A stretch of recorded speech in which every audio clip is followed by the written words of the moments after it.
בואו נדבר קצת על ציוד מדומה, כמה זה חשוב, כמה זה כלי שאולי קצת נתפס בצורה לא נכונה בחברה הישראלית. מסתכלים על זה כאילו זה משחק, הרבה מעבר למשחק, מדובר בכלי שיכול לעזור להמון אנשים, במיוחד בתקופה הזאת של האי-ודאות ומלחמה בילדים בממ"דים בהזקות. זה אסקפיזם, אבל לא סתם אסקפיזם, אסקפיזם שמפעיל את הילדים על מנת לשחק. הילדים חייבים לעמוד, לזוז ולהוציא אנרגיה, בניגוד למשחקים של פעם שהם יושבים עם ג'ויסטיק בצורה טאטית ולא זזים. מעבר לכך זה משפר מאוד את היכולת המוטורית, ועובד על מוטוריקה עדינה. בנוסף אפשר לעבוד על אינסטינקטים, אפשר לעבוד על פחדים, על ידי חשיפה איטית. יש שם המון דברים שעוזרים. שינה, יש תוכנות לשיפור הזיכרון, דמנציה, שיקום של אנשים עם הלם קרב. מציאות מדומה זה הכלי, אחד הכלים הכי חשובים שאפשר למצוא, זה אחד הכלים שהם עלות תועלת הכי גדולה שתקבלו. העולמות שבפנים יכולות לספק טיפול ורוגע ונחת וסקפיזם. הילדה שלי בת 8 שאני חייב בעולם, שם שנים, כבר 5 שנים. אני יודע שפייסבוק אומרים שזה מעל גיל 13, אבל זה מין כיסוי תחת שלהם.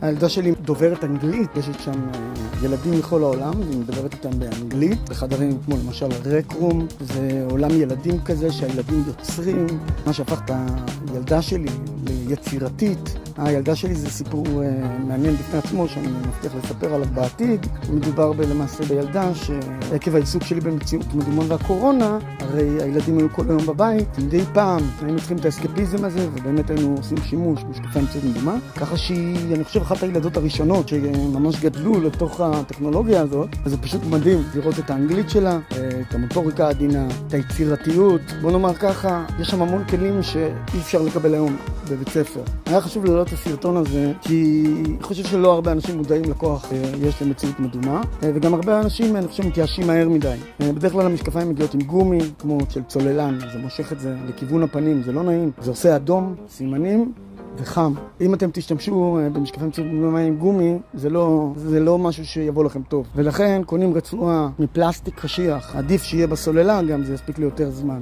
כי במשקף הרגיל 1.5 שעתיים נגמר. ככה זה יכול להספיק 3-4 שעות עם הסוללה הנוספת של הרצועה. אחרי שדאגתם לרצועה, אתם חייבים סיליקון. סיליקון זה חובה, זה גם לפני הרצועה. כמו שאתם לא תלכו עם הסמארטפון שלכם ללא סיליקון. שלטים הם מפלסטיק קשיח שעלול להישבר. כל שבר כזה עולה הרבה כסף לקנות ג'ויסטיק. פשוט לא הגיוני. לקנות סיליקון, אני חושב שזה סיליקון איכותי. יש המון סינים כאלה בדולרים שהם לא טובים. ולמה? אני גם אסביר. זה לא קשור לסיליקון כמו לחיתוך עצמו, שלא ילחץ לנו על הכפתורים, שלא ירד לנו תוך כדי משחק. אז הוא צריך להיות קשיח בצורה מסוימת, עדיף את המקורי אל מטה.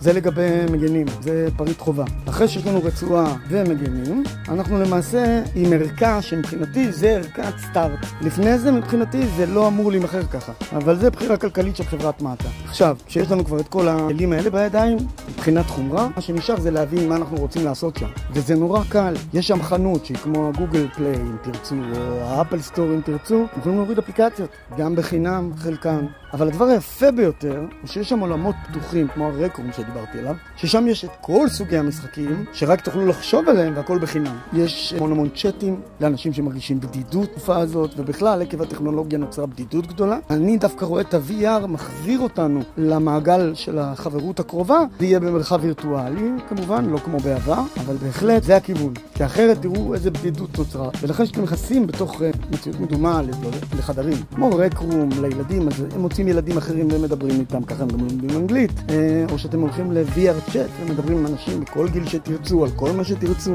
אם אתם זוכרים את חדרי הצ'אטים הראשונים שהיו פעם בתחילת האינטרנט, זה כאילו מקביל. חדרים וירטואליים שאתה פוגש שם אנשים, ממש עולמות. ויש לכם מי שממש רוצה ככה להילחם טקטית, עם נשקים, עם משחק שפשוט מדהימה הגרפיקה שלו, אתם מסתכלים, תראו את השערות על הידיים. אחד המשחקים עם הגרפיקה הכי גבוהה ל-VR שראיתי, והוא חינם, נקרא Population 1, מומלץ להוריד את המשחק הזה, כל מי שיש לו מטה-קווסט, או בכלל, כן? אני חושב שזה אפשר גם בסטים, ופשוט להכיר אנשים, לשחק בקבוצות, מדהים, ואני חושב שבכלל יהיה מדהים אם נראה יותר נוכחות של ישראלים. אז זהו, חשוב מאוד להבין את הכוח של ה-VR, זה כוח אמיתי, ואם הוא עושה לכם סחרחורות, אז כנראה תצטרכו את הדגמים החדשים יותר, שקצב רענון המסך שלהם גבוה יותר. אתם חייבים להבין שהטכנולוגיה הזאת כל הזמן משתכללת, בעתיד נראה גם עדשות האלה, ובעתיד אני מאמין לא רחוק, כנראה אילון מאסק כבר פשוט ייתן לנו נוירולינק. חשוב לי באמת בתקופה הזאת שלאנשים יהיה כלים. זה לא משנה איפה אתם קונים את זה, פשוט יהיו מודעים כמה כלים יש לילדים, למבוגרים, בתוך המציאות מדומה, ותבינו גם איפה הנקודות החלשות שהיו גורמים לכם לוותר על מוצר כזה. שוב,